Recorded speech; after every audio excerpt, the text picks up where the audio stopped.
They're sworn to protect and serve, and after Hurricane Michael, that's exactly what they did. First responders from counties impacted all over the Panhandle, putting their personal lives on hold to help the community. For days, News 13 tracked Hurricane Michael. Sunday morning, that was just a depression in the Gulf of Mexico, and here it is Wednesday at noon.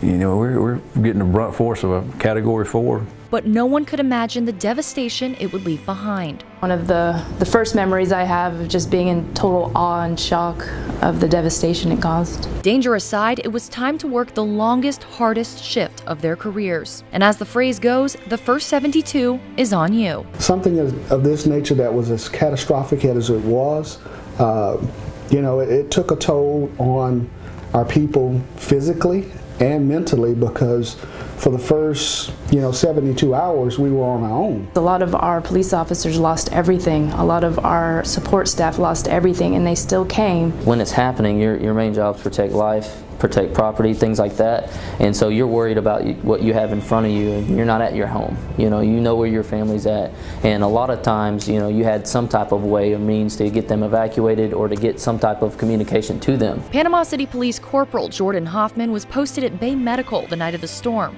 A building many thought would be safe, but as it turns out, took some of the heaviest damage. No matter where you were when Michael made landfall, you could feel it. It starts blowing again, and it seemed like it blew harder, and didn't think it would ever stop at that point. We were having to move from room to room in the police station after the ceilings were collapsing and water was coming through. It was rough. I can tell you, it sounded like a freight train going across the top of the jail. The Bay County Jail, a strong building with precast concrete walls, didn't suffer any structural damage, only suffered some difficulties with systems inside. Thankfully, their backup generator kept them running, and the extra staff they had brought in before the storm was ready for the aftermath. When it gets really bad like that, you don't get to pack up and leave town.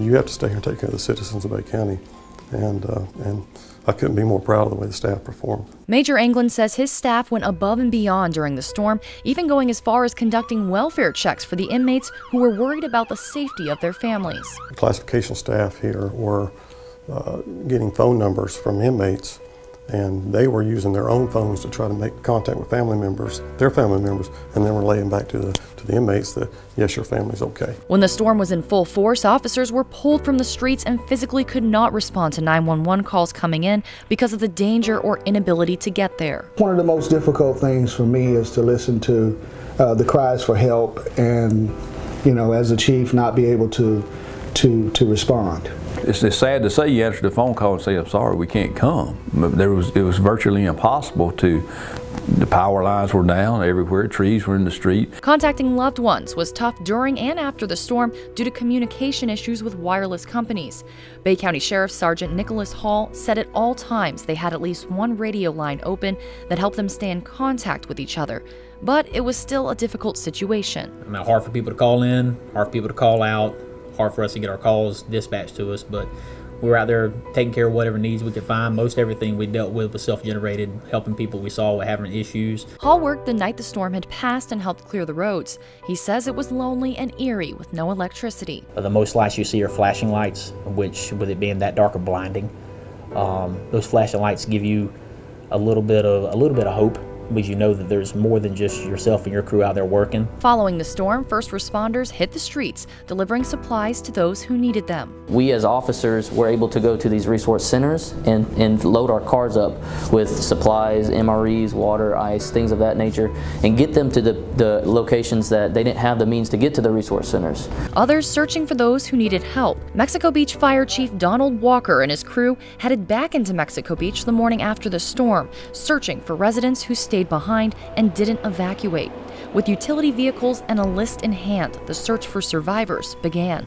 That list gave us a great starting point, and we were able to, once that list made its way back into town and the task force strike teams came in, with that list they were able to very quickly determine how many people were missing, how many people were safe from that list. Some officials in awe that so many people were okay after the storm. You ride around in these neighborhoods after the fact, and you just wonder how nobody died. Others in awe of the help that flooded the Panhandle. In his 16 years as an officer, Hall says he's never seen the community come together like it did after Hurricane Michael. We have people that are not affiliated with first responders whatsoever that are literally going in their sheds or grabbing their tools that blew over the yard to help their neighbors out. Now 6 months out from the storm, the recovery continues. We're slowly rebuilding, and it's going to be a long time, a long process, an expensive process. I think it's amazing what everybody is accomplishing. What is a relatively short space of time when you consider, what happened on the 10th. But although we will rebuild, it won't be like it was before. It won't look the same in my lifetime as it did on October the 9th.